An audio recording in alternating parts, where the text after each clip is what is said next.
Cinema ఇండస్ట్రీలో కొన్ని విషయాలు భలే గమ్మత్తుగా ఉంటాయి. అలాంటి ఒక విశేషమే బాలకృష్ణ మూవీ విషయంలో జరిగింది.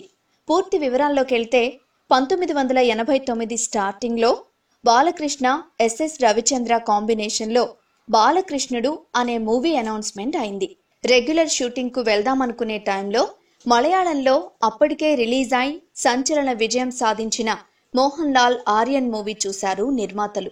ఈ మూవీ తెలుగులో బాలకృష్ణకు కరెక్ట్గా సరిపోతుందని బాలయ్య బాబుని అడిగితే ఓకే అన్నారు. దాంతో ఆర్యన్ మూవీ తెలుగు రైట్స్ 3 లక్షలకు కొన్నారు నిర్మాత.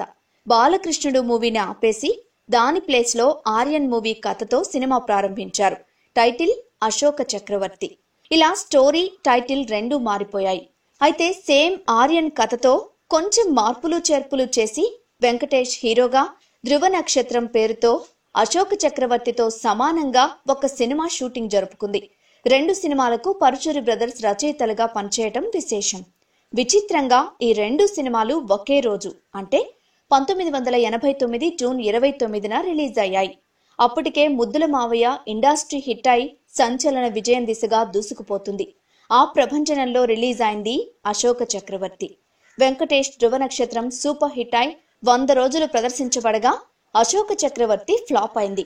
ఒకే కథతో 2 సినిమాలు ఒకే రోజు విడుదలైతే ఫలితం ఇలాగే ఉంటుంది.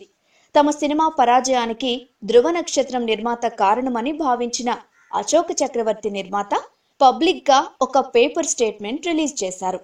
మేము 3 లక్షలు పెట్టి రీమేక్ రైట్స్ కొంటే మీరు ఆ కథని కాపీ చేసి మూవీ తీస్తారా అని ఆ స్టేట్మెంట్ లో ప్రశ్నించారు. అలానే 2 సినిమాల కథ ఒకటే అని తెలిసినా విషయం చెప్పకుండా దాచి 2 మూవీస్ కు రచయితలుగా పనిచేసిన పరుచూరి బ్రదర్స్ ని కూడా ఘాటుగా విమర్శించారాయన.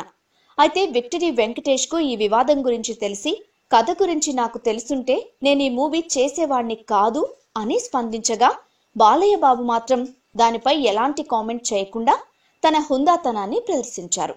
కొన్ని రోజులకు ఈ వివాదం అలా సద్దుమణిగిపోయింది.